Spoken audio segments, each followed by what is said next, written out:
Good evening दोस्तों, मैं Rupesh Sinha SB exam classes में आप लोगों का स्वागत करता हूं। तो दोस्तों, आज हम लोग यूपी टेट में, जो कि 2021 में होने वाला है, तो यूपी टेट में ईवीएस का प्रश्न किस तरीके से आते हैं, किस तरह के प्रश्न होते हैं, उसका हम लोग डिस्कशन करेंगे और साथ में एक प्रीवियस ईयर का क्वेश्चन का डील भी करेंगे। यहां से हम लोगों को पता चलेगा कि किस तरह के प्रश्न आप लोगों के एग्जाम में मिलेंगे, ठीक है। और बेहतर तैयारी करने के लिए, अच्छा तैयारी करने के लिए और सटीक तैयारी करने के लिए आप लोग हम लोगों के साथ जुड़ भी सकते हैं। हम लोगों के साथ जुड़ने के लिए किसी तरह का प्रॉब्लम अगर आता है यूपी टेट में जुड़ा हुआ प्रश्न को जानने के लिए, तो इस नंबर पर संपर्क कर सकते हैं। इस नंबर पर संपर्क कीजिए और तैयारी अच्छे से कीजिए। तो दोस्तों, चलिए हम लोग देखते हैं परीक्षा में किस तरह के प्रश्न आपके आएंगे ईवीएस का एग्जाम में। और इसी तरीके से हम लोग सारा सब्जेक्ट, पेपर 1 का, पेपर 2 का या और भी अदर सभी सब्जेक्ट का आपको इस तरह का प्रश्न मिलेगा। और कौन से टॉपिक से अधिक प्रश्न आते हैं उसको भी हम लोग देखेंगे, समझेंगे, ठीक है। तो चलिए शुरू करते हैं पहला प्रश्न से। पहला प्रश्न प्रीवियस ईयर का है। देखिए, पहला प्रश्न, किस वर्णक की उपस्थिति के कारण, किस वर्णक के उपस्थिति के कारण पौधे का रंग हरा होता है? एंथोसाइकन, कैरोटीनाइड, लाइकोपीन या क्लोरोफिल?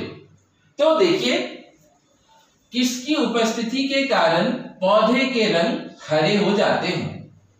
पौधे का रंग हरा ही क्यों होता है, इसके बारे में भी हम लोग बात करेंगे। लाल क्यों नहीं होता है, पीला क्यों नहीं होता है, या और भी कोई कलर में क्यों नहीं होता है, सिर्फ हरा में ही क्यों होता है, ठीक है। तो चलिए सबसे पहले इसका आंसर को हम लोग जानेंगे। किस वर्ण की उपस्थिति के कारण पौधे का रंग हरा होता है? तो देखिए, किसके कारण होता है? क्लोरोफिल। क्लोरोफिल के कारण पौधे का रंग हरा होता है, ठीक है। और अब हरा ही क्यों होता है और सारे रंग में क्यों नहीं? तो देखिए, पौधे हरे रंग का अवशोषण करते हैं। ध्यान दीजिएगा, पौधे हरे रंग का अवशोषण करते हैं। इस कारण सभी रंग को वो अवशोषण सोख लेते हैं और हरा रंग को वो एब्जॉर्ब कर देते हैं, इसीलिए पौधे का रंग हरा होता है। और कौन से वर्ण की उपस्थिति के कारण होता है? तो क्लोरोफिल के कारण। अब दोस्तों, इसी प्रश्न में आप देखिएगा कि एक प्रश्न हमेशा आता है कि पौधों में कौन सा धातु, कौन सा पोषक तत्व बहुत ज्यादा जरूरी होता है? लोहा, मैग्नीशियम, चांदी, इस तरह का। तो देखिए, किस वर्ण की, ये तो समझ में आ गया। अब धातु का बात करेंगे तो देखिए, धातु, कौन सा धातु सबसे ज्यादा जरूरी है? तो मैग्नीशियम। मैग्नीशियम आपका बहुत ज्यादा जरूरी है और इसी के कारण ये भी आपका हरा होने का कारण एक वर्णक होता है। कौन सा धातु? तो मैग्नीशियम। तो ये हुआ। अब यहाँ पे एक प्रश्न आप और भी देख सकते हैं, लाइकोपीन से जुड़ा हुआ भी प्रश्न आता है। तो देखिए, आप लोगों को बताना है किसके कारण, प्रश्न इस तरह से आ सकता है, किसके कारण टमाटर का रंग लाल होता है? किसके कारण से टमाटर का रंग लाल होता है? तो देखिए, किसके कारण होता है? लाइकोपीन के कारण। लाइकोपीन के कारण टमाटर का रंग आपका लाल होता है। तो देखिए, दो प्रश्न को हम लोग जाने। दो प्रश्न को जाने। पढ़ने का तरीका भी आपका यही है, जितना ज्यादा क्वेश्चन को आप लोग एनालाइज कीजिएगा उतना ज्यादा आप लोगों को कम पढ़ना पड़ेगा। ठीक है, चलिए हम लोग दूसरा प्रश्न को देखते हैं।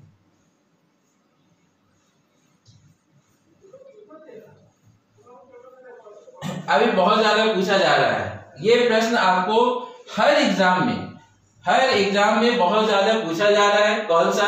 तो देखिए, मानव गतिविधियां जो पृथ्वी पर जलवायु परिवर्तन के लिए जिम्मेदार है। ठीक है, मानवीय गतिविधियां, कौन कौन सी गतिविधियां जो पृथ्वी पर जलवायु परिवर्तन के लिए बहुत ज्यादा जिम्मेदार है। एरोसोल कैन का उपयोग, प्लास्टिक कैन का हम लोग जो उपयोग कर रहे हैं, बहुत ज्यादा वनों को जला रहे हैं, बहुत ज्यादा वनों का कटाई हो रहा है, और कृषि क्रियाकलाप। तो देखिए, पृथ्वी पर जलवायु परिवर्तन के लिए जिम्मेदार सबसे ज्यादा अगर कोई चीज है तो वो क्या है? तो मानवीय गतिविधियां हैं, है ना। सबसे ज्यादा जिम्मेदार अगर कोई है तो हम लोग हैं। हम लोगों के कारण हम लोगों को क्या? तो जलवायु परिवर्तन को झेलना पड़ रहा है, देखना पड़ रहा है।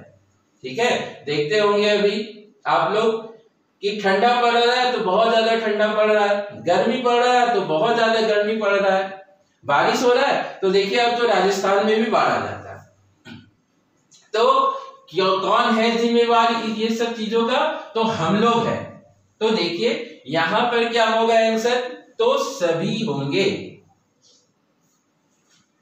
पृथ्वी पर जलवायु परिवर्तन का जिम्मेवार यहाँ पर क्या होगा आंसर? तो सब होगा। एरोसोल कैन का उपयोग हम लोग कर रहे हैं, वो भी जिम्मेवार है।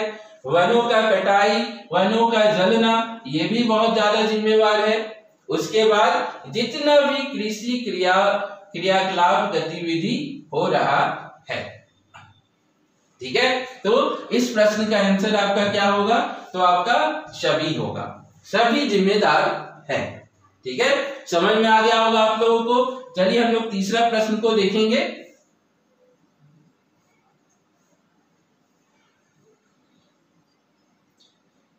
ये आप लोगों का 2018 में आया हुआ प्रीवियस ईयर का प्रश्न है, जिसको हम आप लोगों के समक्ष लेकर आए हैं। ठीक है, 2018 का प्रीवियस ईयर का प्रश्न है। तो चलिए तीसरा प्रश्न को अगर हम लोग देखें, यूफोर्बिएसी फैमिली की कौन सी फसल बायोडीजल उत्पन्न करने के लिए बहुत ज्यादा जानी जाती है? यूफोर्बिएसी फैमिली, देखिए यहाँ पर आपका दो प्रश्न है। ठीक है, कि अगर जो भी पौधा होगा आंसर में, उसमें देखिएगा कौन सा फैमिली से आता है और उस पौधा का हम लोग क्या उपयोग करते हैं। उस पौधा का हम लोग क्या उपयोग कर रहे हैं? तो बायोडीजल बनाने के लिए उपयोग कर रहे हैं। तो देखिए दो प्रश्न हुआ यहाँ पे। ठीक है, तो इस प्रश्न का आंसर जो होगा वो आपका क्या होगा? तो देखिए जेट्रोफा। अगर हिंदी में बात करें इस पौधे का नाम क्या है? तो रतनजोत। हिंदी में इस पौधे का क्या नाम है? तो रतनजोत नाम है। ठीक है, अब यूफोर्बिएसी फैमिली की कौन सी फसल बायोडीजल उत्पन्न कर रही है? तो कौन सी फसल है? तो जेट्रोफा। कौन से फैमिली में आती है? तो देखिए दो प्रश्न यहाँ पे बना आपका, कौन सा फैमिली में आ रहा है? तो यूफोर्बिएसी फैमिली में आ रहा है। क्या उत्पन्न करता है, क्या बनाया जाता है? तो देखिए इसको हम लोग बायोडीजल उत्पन्न करने के लिए बहुत ज्यादा लगाया जाता है। एक समय में बहुत ज्यादा इसका उपयोग किया जा रहा था। ठीक है, तो देखिए हर प्रश्न में आपका 2 से 3 प्रश्न बनता है। पढ़ने का भी तरीका क्या है? तो यही है, जितना ज्यादा क्वेश्चन को आप इंक्रीज कर सकते हैं। चलिए चौथा प्रश्न को देखते हैं।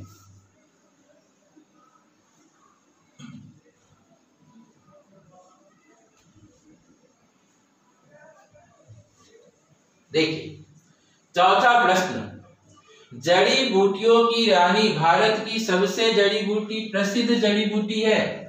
इस औषधीय पौधे को हिंदू धर्म में बहुत ज्यादा महत्व है ना। देखिए, जड़ी बूटियों की रानी कहा जाता है उसको, सबसे पवित्र जड़ी बूटी है। इस औषधि पौधे में हिंदू धर्म में इस पौधे का बहुत महत्व है, और जिसका वानस्पतिक नाम क्या है? ऑसिमम सैंक्टस। ऑसिमम सैंक्टस इसका वानस्पतिक नाम है। तो इसको हम लोग बोलचाल के भाषा में किस नाम से जानते हैं? बोलचाल के भाषा में इसको हम लोग कौन से नाम से जानेंगे? ठीक है, तो देखिए, जड़ी बूटियों की रानी किसको कहा जाता है भाई? यहां से एक प्रश्न आया। हिंदू धर्म में उसका बहुत महत्व है, और वैज्ञानिक नाम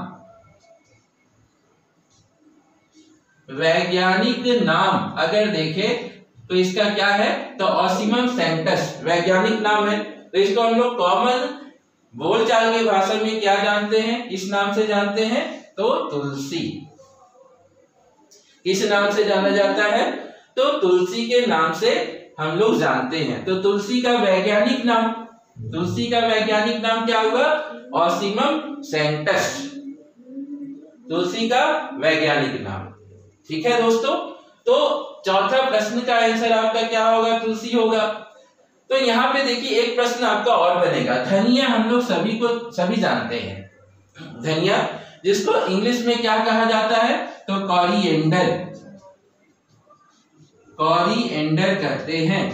तो अब अगर हम लोग यहाँ इसका वैज्ञानिक नाम जाने, इसका वैज्ञानिक नाम क्या होगा? कोरिएंडर का। तो देखिए, इसका वैज्ञानिक नाम क्या है? तो कोरिएंडर सैटिवम, यहीं से जुड़ा हुआ है ये। अगर हम इसका इंग्लिश नाम जान रहे हैं तो देखिए, धनिया का वैज्ञानिक नाम क्या है? तो कोरिएंडर सैटिवम। तुलसी का वैज्ञानिक नाम क्या है? तो ऑसिमम सैंक्टस। धनिया का क्या है? तो कोरिएंडर सैटिवम। चलिए अगला प्रश्न को देखेंगे।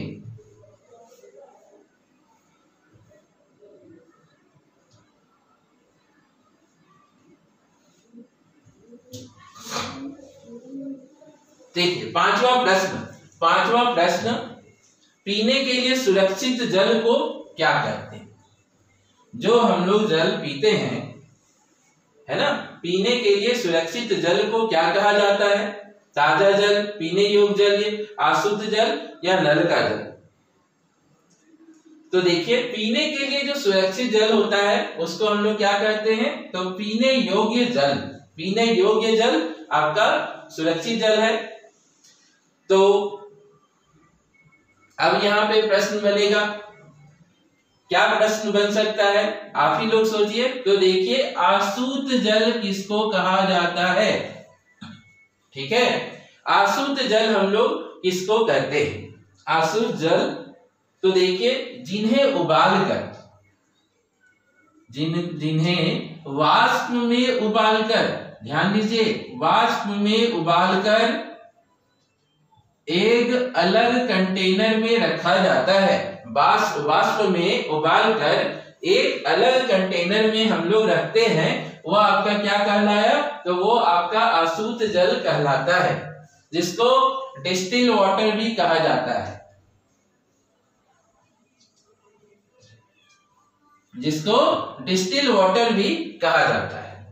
ठीक है, तो देखिए, दो प्रश्न। पीने के लिए सुरक्षित जल को क्या कहा जाता है? तो पीने योग्य जल कहते हैं। और अशुद्ध जल किसको? जिसको हम लोग उबाल कर रखते हैं। ठीक है, चलिए छठा प्रश्न को देखेंगे।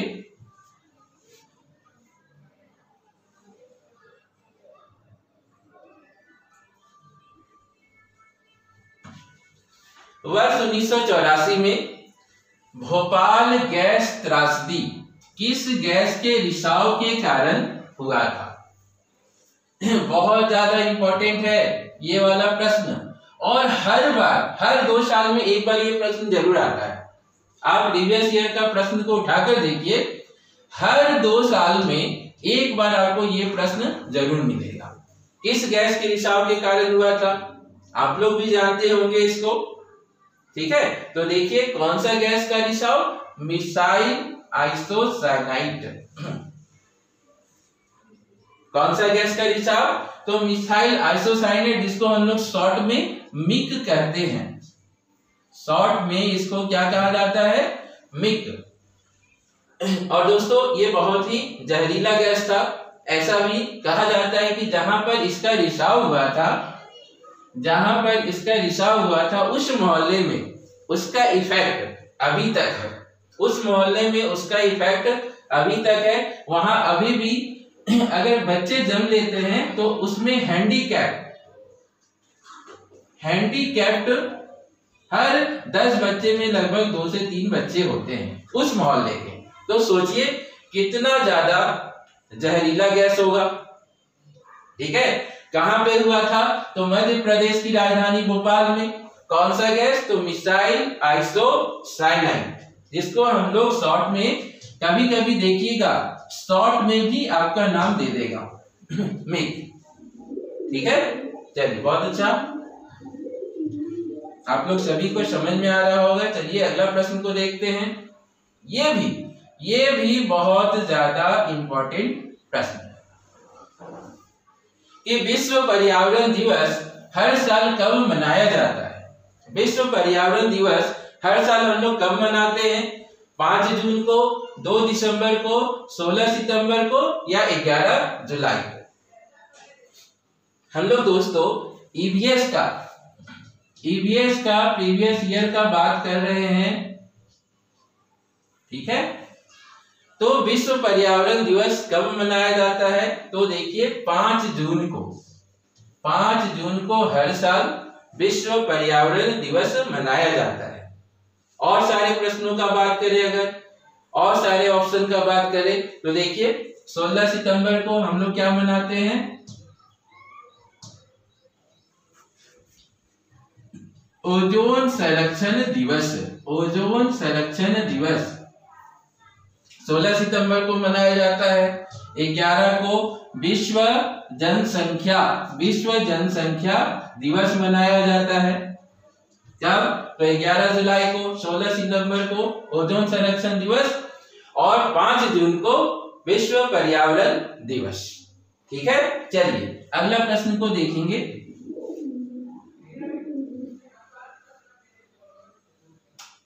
8वां प्रश्न, एमएस स्वामीनाथन। आप लोग सभी लोग सुने होंगे, जो सेट का तैयारी कर रहे हैं, सीटेट का तैयारी कर रहे हैं, यूपी टेट का तैयारी कर रहे हैं, जेटेट का तैयारी कर रहे हैं, सब अगर आप लोग पढ़ रहे हैं तो ये प्रश्न को जरूर देखे होंगे, ठीक है। एमएस स्वामीनाथन क्या है, एमएस स्वामीनाथन क्या है, किनका जनक कहा जाता है इनको।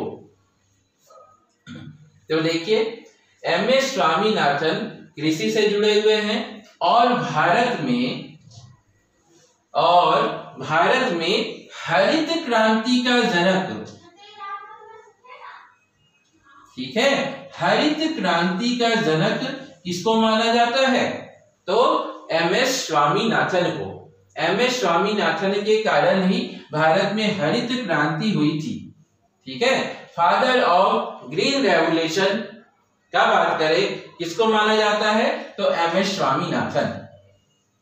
जो हरित क्रांति हुआ था, तो देखिए गेहूं में सबसे ज्यादा अगर पैदावार बढ़ा था तो किसमें बढ़ा था, तो गेहूं में बढ़ गया था। लेकिन भाई इसमें देखिए नुकसान भी हुआ था। किसको नुकसान हुआ था, तो मोटे अनाज को नुकसान भी हुआ था। ये भी प्रश्न आ सकता है कि किस फसल का को नुकसान बहुत ज्यादा होगा, तो मोटे अनाज को बहुत ज्यादा नुकसान हुआ। सबसे ज्यादा फायदा किसको हुआ, तो गेहूं को होगा, ठीक है। तो हरित क्रांति का जनक किसको माना जाता है, एमएस स्वामीनाथन। और एमएस स्वामीनाथन क्या है, तो कृषि वैज्ञानिक है, ठीक है। देखिए यहाँ पे एक प्रश्न ये आएगा, सलीम अली पंछी वैज्ञानिक भारत में एक ही फेमस है, और हर बार ये प्रश्न आपको मिलेगा। कि सलीम अली कौन है। सलीम अली कौन है? तो सलीम अली पंछी वैज्ञानिक है। ठीक है, तो देखिए कितना सारा प्रश्न को हम लोग डील कर रहे हैं, समझ रहे हैं। चलिए 9वां प्रश्न को देखते हैं।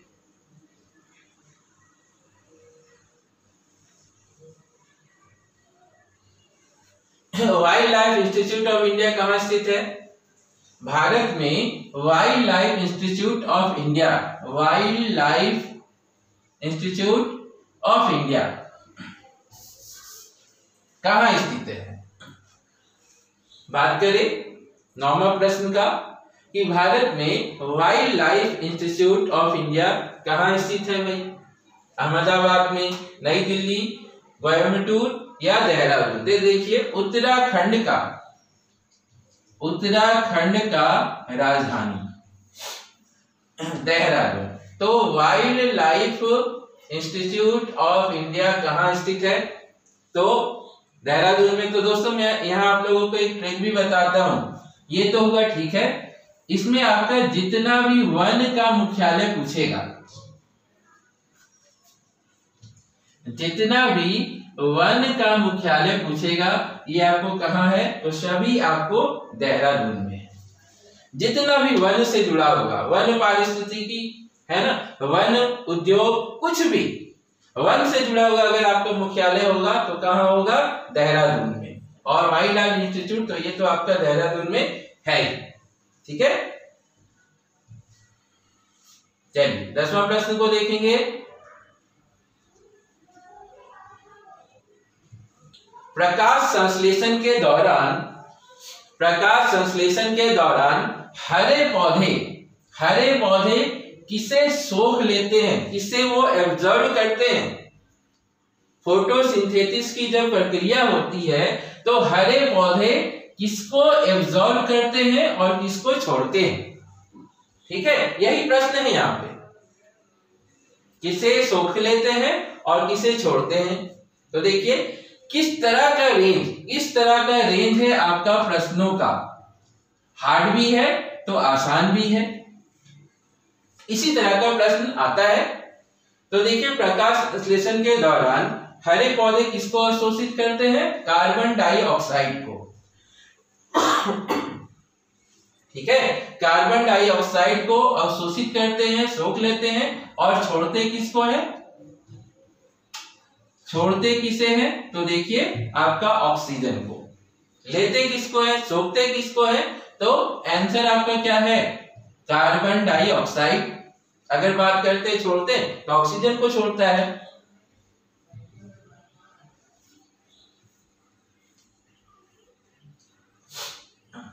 देखिए अपशिष्ट उत्पादों को खाने वाले जीव को हम लोग क्या करते हैं? अगला प्रश्न, अपशिष्ट उत्पादों को खाने वाले जीवों को क्या कहा जाता है? शाकभक्षी, मृतक भक्षी, मांस भक्षी या रसायन भक्षी?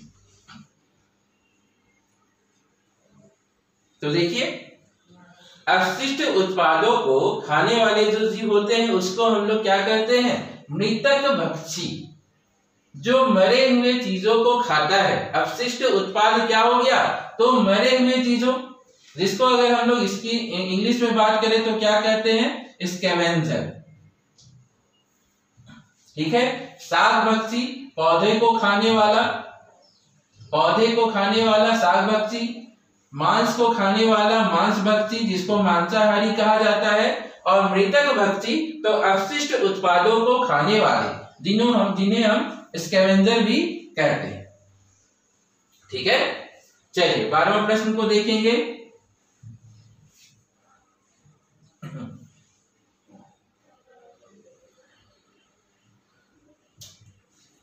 तप्त भौम जल से किस प्रकार की ऊर्जा प्राप्त होती है?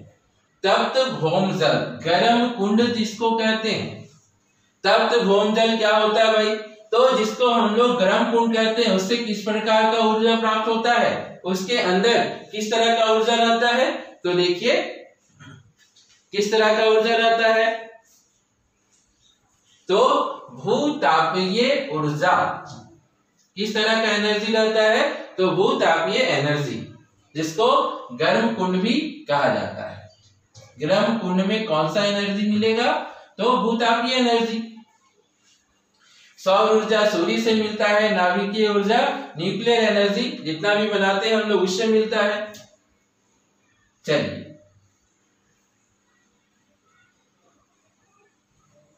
अगला प्रश्न, 13वां प्रश्न को देखेंगे। 16 घास स्थल कहां पाए जाते हैं? 16 घास स्थल भारत के कौन से राज्य में या कौन से क्षेत्र में पाए जाते हैं? हिमालय में, पश्चिमी घाट में, पूर्वी घाट में या विंध्याचल में? ठीक है, तो 16 घास स्थल कहां पाए जाते हैं? तो देखिए पश्चिमी घाट में।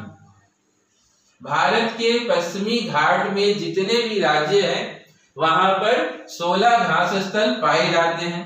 अब अगर यहाँ राज्यों का बात करें, ठीक है, अब यहाँ अगर राज्यों का बात करें तो कौन कौन सा राज्य होगा?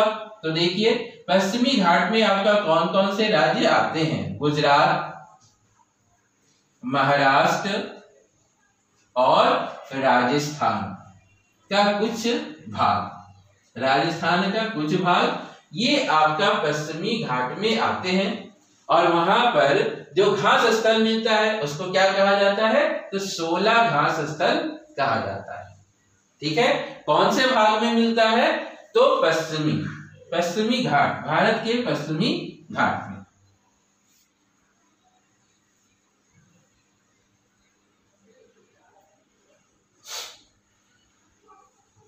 देखिए भारत में 14वां प्रश्न को देखेंगे, पेलिकन पंछी कहां प्रजनन करते हैं?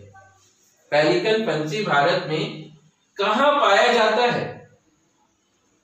ठीक है, कहां पाया जाता है? कोक्कर बेलूर में, नेलापट्टू में, कुंथलकुनुल में और सभी में। तो देखिए ये आपका सभी समुद्री तट है, समुद्री तट है और इसी तट में आपका पंछी यहाँ पर प्रजनन करते हैं, बहुत सारे पंछी यहाँ पे।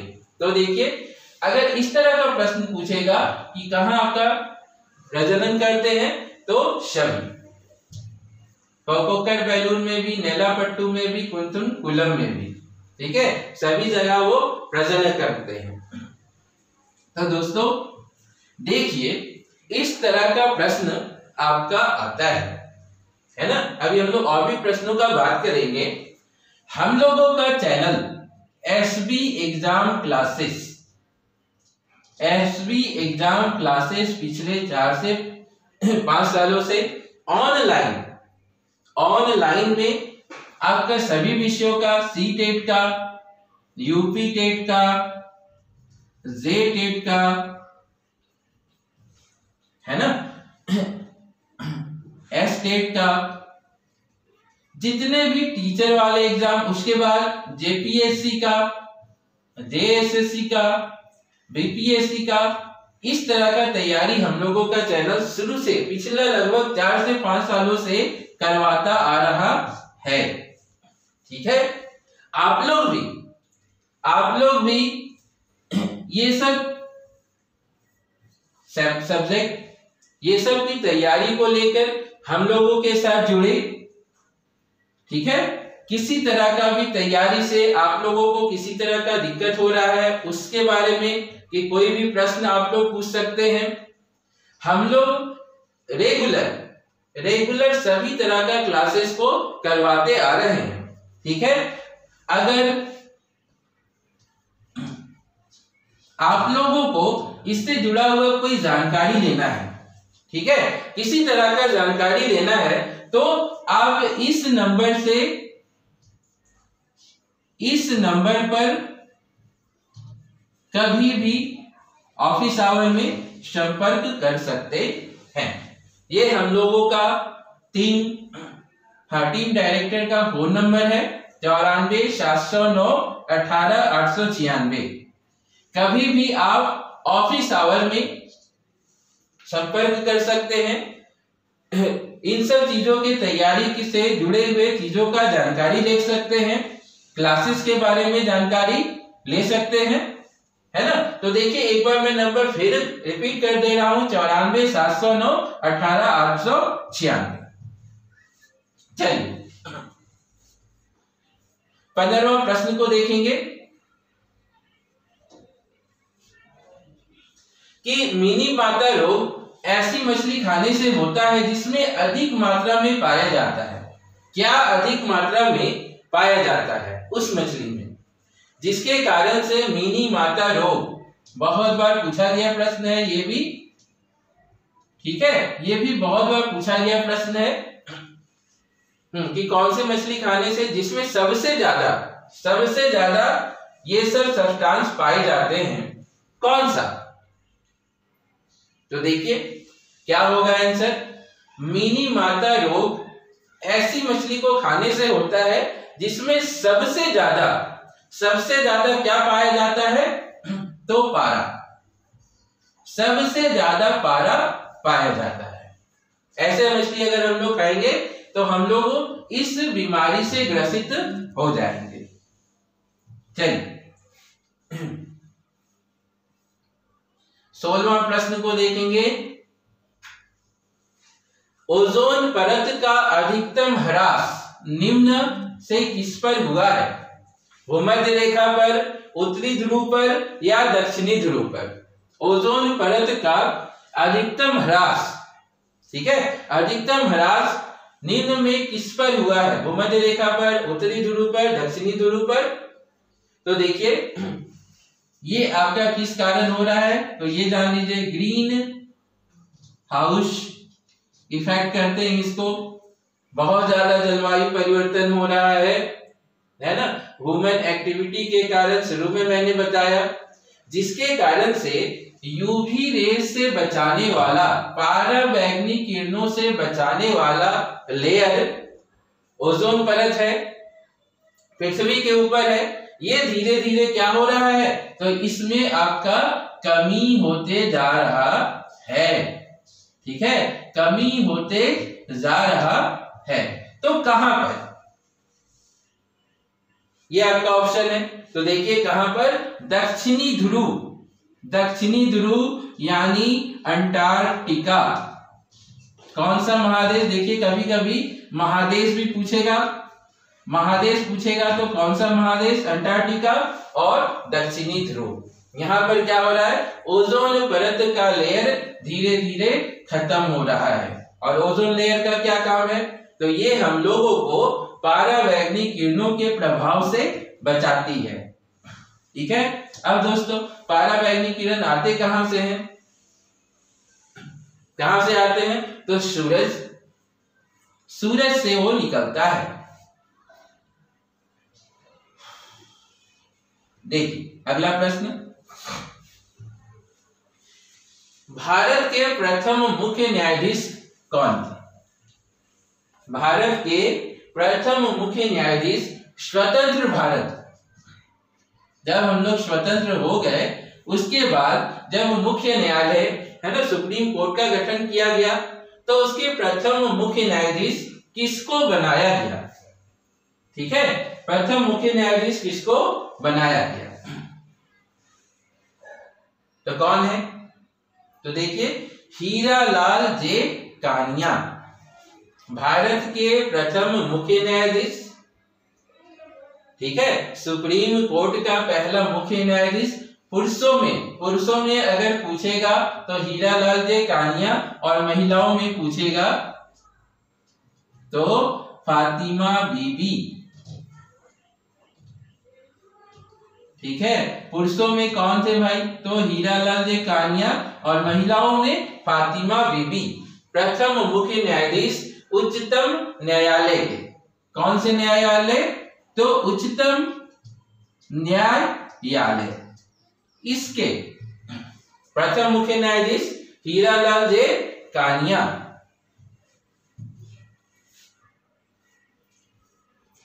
चलिए देखिए 18वां प्रश्न, रेड डाटा बुक, ये भी आपका बहुत ही इंपॉर्टेंट प्रश्न है। ये आपका इस बार के एग्जाम के लिए भी इंपॉर्टेंट है, इस बार का एग्जाम में भी ये पूछ सकता है। बहुत ज्यादा प्रोबेबिलिटी है, लगभग 85% इस प्रश्न का आने का संभावना है कि रेड डाटा बुक किससे जुड़ा हुआ है। विलुप्त की कगार करीब जीव पर, नदियों में प्रदूषण पर, घटता भूगर्भ जल स्तर पर, या वायु प्रदूषण पर। तो देखिए रेड डाटा बुक में, रेड डाटा बुक में हम लोग वैसे चीजों को रखते हैं जो विलुप्ति के करीब, वैसा जीव जो विलुप्त के, जो एक्सटिंक्ट होने के कगार पर है, विलुप्त होने के कगार पर है, उसको हम लोग कौन से बुक में रखेंगे? तो red data book. Red data book ये यूनाइटेड नेशन के द्वारा कैटेगरीज में बांटा गया है, ठीक है, कैटेगरीज में बांटा गया है। तो विलुप्ति के करीब जितने भी जीव हैं उसको हम लोग कहां रखेंगे? तो रेड डाटा बुक में रखेंगे, ठीक है। चलिए, बहुत अच्छा।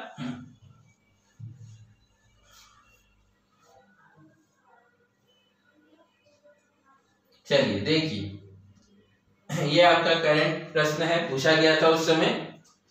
कौन वर्तमान में राष्ट्रीय महिला आयोग की अध्यक्षा है?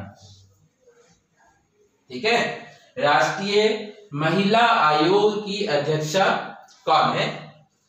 तो देखिए कौन है? रेखा शर्मा।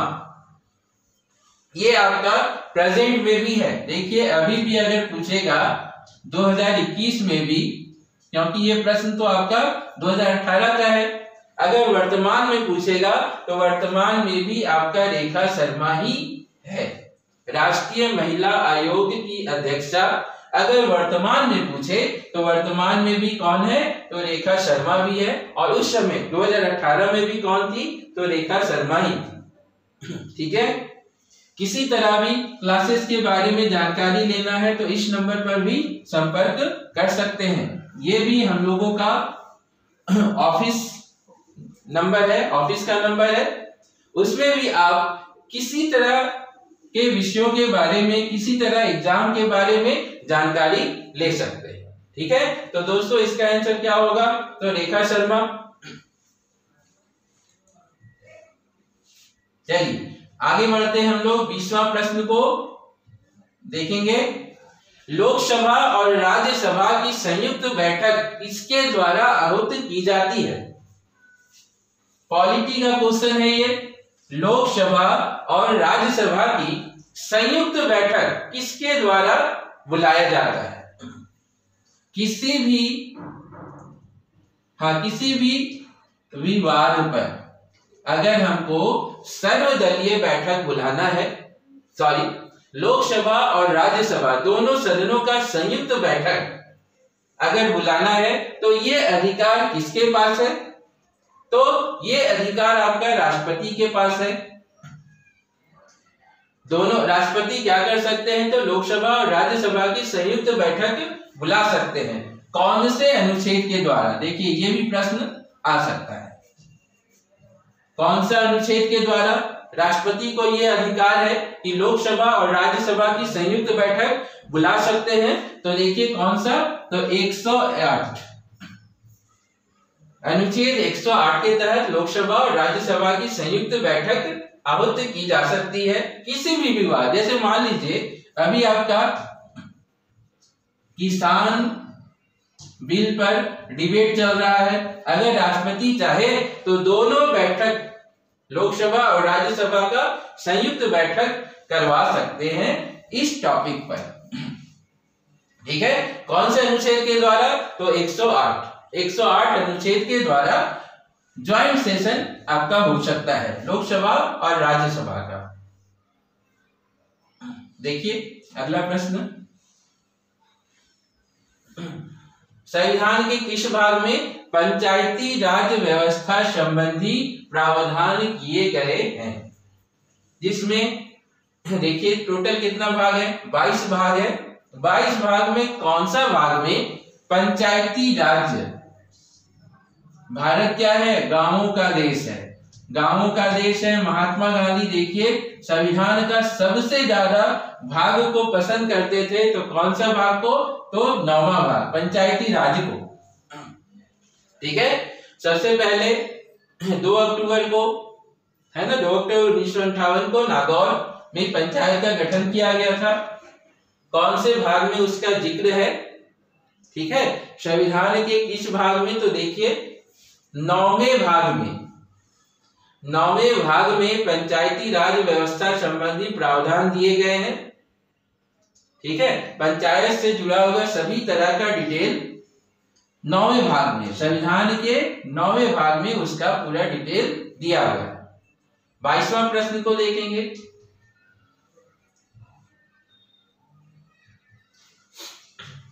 चौहत्तरवां संविधान संशोधन का संबंध किससे है? देखिए यहाँ पे भी है ना, ये दोनों जरूर पूछता है। अगर अभी आपका 74वां पूछा है तो अगले क्लास में, अगले एग्जाम में 73वां पूछेगा। ठीक है, अगर अगले एग्जाम में 73वां पूछा है तो उसके अगले एग्जाम में 74वां पूछेगा। तो मतलब ये आपका पूछेगा। तो देखिए 74वां संविधान संशोधन का संबंध किससे है? ग्रामीण से या शहरी से? ठीक है, तो देखिए 74वां संविधान संशोधन शहरी स्थानीय स्वशासन से जुड़ा हुआ है। ये आपका 74वां और ये आपका 73वां। एकदम कंठस्थ कर लीजिए। अगर 2018 में 74वां पूछा है तो 2019 में 73वां पूछेगा, फिर 2020 में 74वां पूछेगा, 2021 में 73वां पूछेगा। बहुत ज्यादा इंपॉर्टेंट है। ठीक है, तो देखिए 74वां संविधान संशोधन आपका शहरी स्थानीय स्वशासन से जुड़ा हुआ है, तो 73वां ग्रामीण स्थानीय स्वशासन से जुड़ा हुआ है। ठीक है, चलिए आगे बढ़ते हैं हम लोग। टोटल 30 प्रश्न आते हैं, टोटल 30 प्रश्न आते हैं। तो देखिए हम लोग 23वां में है। किस गैस के वर्षा के पानी में घुलने से वर्षा का पानी अम्लीय हो जाता है? तो देखिए इसको हम लोग कैसे पता करते हैं? तो पीएच वैल्यू से, पीएच वैल्यू से अगर 7+ है, 7+ है तो वो क्या हो गया? तो क्षार हो गया। 7- है तो क्या हो गया? अम्ल हो गया।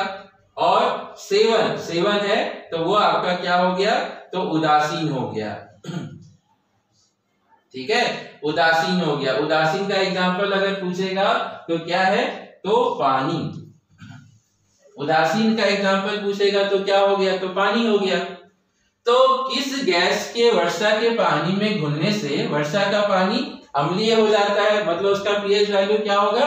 तो 7- 7- होगा। तो कौन सा गैस घुलता है?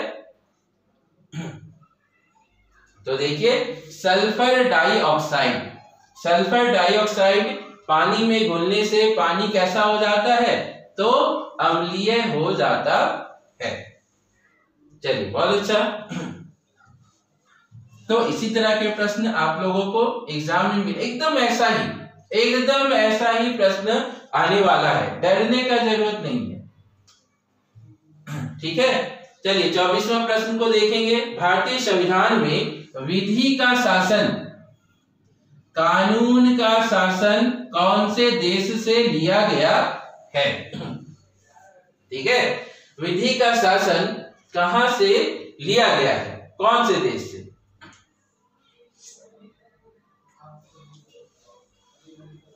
तो देखिए कहां से? तो इंग्लैंड से। विधि का शासन, नागरिकता,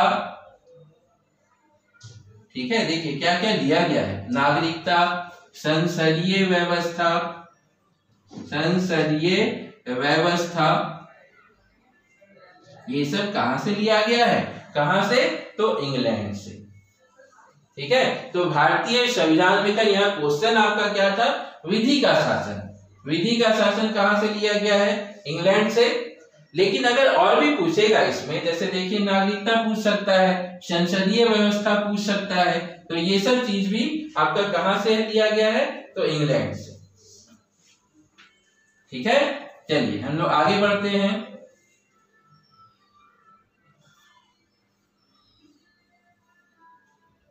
25वां प्रश्न,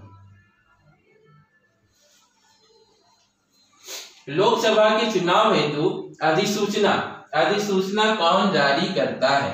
गृह मंत्रालय, भारत का निर्वाचन आयोग, राष्ट्रपति या लोकसभा सचिवालय? ठीक है, तो देखिए भारत में चुनाव से जुड़ा हुआ कुछ भी हो, ठीक है, चुनाव से जुड़ा हुआ कुछ भी हो, ये ध्यान रखिएगा, तो वो सारा जिम्मेवारी किसके ऊपर होता है? भारत का निर्वाचन आयोग पर। ठीक है, वो सारा जिम्मेवारी किसके ऊपर है? तो भारत का निर्वाचन आयोग पे, हर तरह का, सिर्फ पंचायत चुनाव को छोड़ के। देखिए यहाँ पे एक एक्सेप्शन है, पंचायत चुनाव कौन करवाती है? तो पंचायत चुनाव राज्य सरकार, पंचायत चुनाव राज्य सरकार के निर्देश पे होता है, राज्य सरकार जब चाहेगी तब करवा सकती है। ठीक है, पंचायत चुनाव को छोड़कर भारत में जितना भी चुनाव होता है सब करवाने का जिम्मेवारी किसके ऊपर है? तो भारत का निर्वाचन आयोग पर। ठीक है, चाहे वो चुनाव की अधिसूचना जारी करना हो, वोटर लिस्ट जारी करना हो, कुछ भी, वो सभी आपका कौन करेगा? तो भारत का निर्वाचन आयोग करेगा। देखिए 26वां प्रश्न, लोकसभा की कार्यवाही के प्रति घंटे को कहा जाता है? यहाँ पे आपका क्या है? प्रथम घंटे। लोकसभा की कार्यवाही के प्रथम घंटे को क्या कहा जाता है? तो क्या कहते हैं? प्रथम घंटा आपका क्या कहलाता है? तो प्रथम घंटा आपका प्रश्नकाल, क्वेश्चन आवर, क्या कहते हैं? तो क्वेश्चन आवर कहलाता है। लोकसभा की प्रथम घंटा जो होता है वो आपका क्वेश्चन आवर होता है। ठीक है, चलिए आगे बढ़ते हैं हम लोग।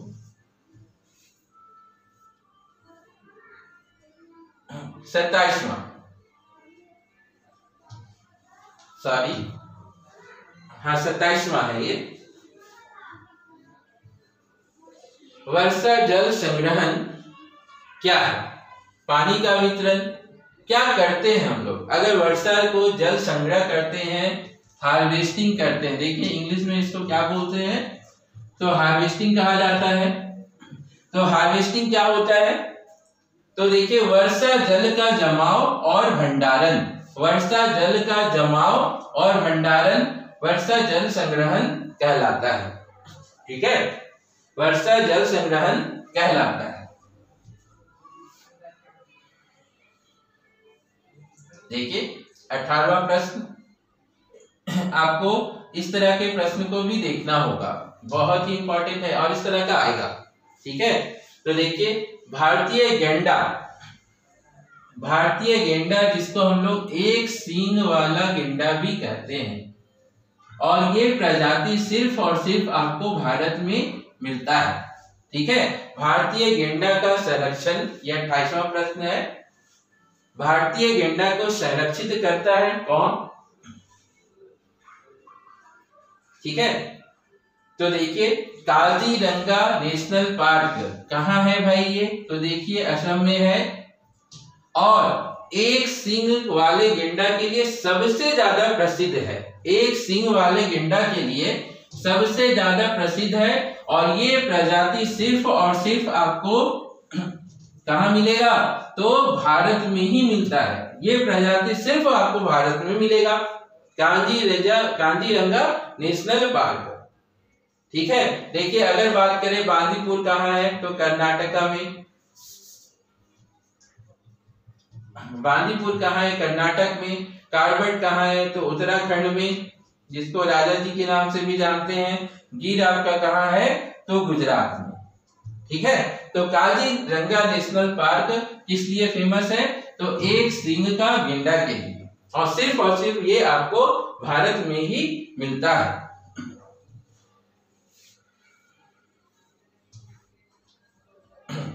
29वां प्रश्न देखिए,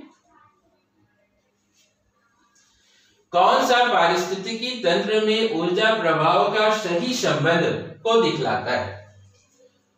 पारिस्थितिक तंत्र में ऊर्जा प्रभाव के संबंध को दिखलाता है, कौन सा? तो देखिए, सबसे पहले उत्पादक, उसके बाद उपभोक्ता, और उपभोक्ता के बाद अपघटक। ठीक है। भारतीय पारिस्थितिकी में ऊर्जा प्रवाह के संबंध को दिखलाने वाला कौन है? कौन कौन है? तो देखिए, उत्पादक, उपभोक्ता और अपघटक, यानी पहला।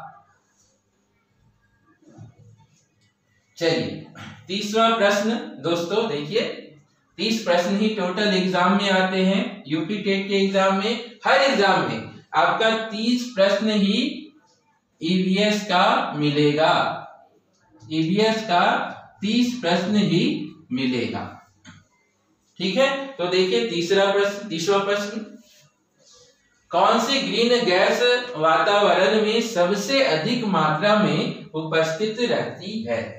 सबसे ज्यादा उपस्थित कौन सा गैस है? जो कि ग्रीन हाउस गैस का इफेक्ट भी करते हैं, है ना? क्या करते हैं? तो ग्रीन हाउस गैस प्रभाव में कौन सा गैस सबसे ज्यादा इफेक्टिव है? तो सबसे ज्यादा इफेक्टिव आपका कौन सा है? Carbon dioxide. ठीक है। कार्बन डाइऑक्साइड बहुत ज्यादा इफेक्टिव है। ठीक है। तो दोस्तों, आप लोगों ने देखा कि किस तरह के प्रश्न एग्जाम में मिलते हैं, किस तरह का हम लोगों को तैयारी करना है, किस तरह के प्रश्न मिलेंगे। तो एकदम नॉर्मल प्रश्न जो आप सही तरीके से अगर तैयारी कीजिएगा तो इसी तरह का प्रश्न आप लोगों के एग्जाम में मिलेगा। 30 प्रश्न ईवीएस के, यूपी टेट का हम लोग देखें अभी। तो दोस्तों, हम लोग पिछले बहुत दिनों से, है ना, करीब 4 से 5 सालों से ऑनलाइन से जुड़े हुए हैं। हम लोगों का चैनल ऑनलाइन प्रैक्टिस, इसमें आपका देखिए रेगुलर क्लास होता है, रेगुलर थ्योरी क्लास होगा, वीकली टेस्ट होता है, रिकॉर्डेड क्लास होता है, प्रैक्टिस सेट आप लोगों को दिया जाता है सभी, और हम लोग हर तरह का तैयारी को करवा रहे हैं। देखिए, अभी जैसे सीटेट का हम लोगों ने करवाया, यूपी टेट का हम लोगों ने करवाया, अब हम लोग पीएससी में भी जुड़ रहे हैं, पीएससी का भी क्लास स्टार्ट हो चुका है। स्टेट वाइज जो वैकेंसी है एसएससी का, वो भी हम लोग करवा रहे हैं। तो हम लोगों के साथ जुड़िए, हाँ, और अपने तैयारी को एक सही अंजाम दीजिए, सही अंजाम दीजिए। आपको एकदम सटीक, बस आप लोग मेहनत कीजिए, हम लोगों का डायरेक्शन रहेगा। अगर आप लोगों को किसी तरह का जानकारी लेना है तो इस नंबर पर संपर्क कर सकते हैं, 94 709 18 896। किसी तरह का तैयारी से जुड़े हुए आपको अगर जानकारी लेना है तो इस नंबर पर संपर्क कीजिए। हम लोग अवेलेबल हैं, हर तरह का तैयारी करवा रहे हैं। तो दोस्तों, इसी सब बातों के साथ मैं आज का ये सेशन, आज का ये क्लास को यहीं पे खत्म करते हैं, क्लास को विराम देते हैं। फिर हम लोग अगले क्लास में मिलेंगे एक नए टॉपिक के साथ। तब तक के लिए बहुत बहुत धन्यवाद।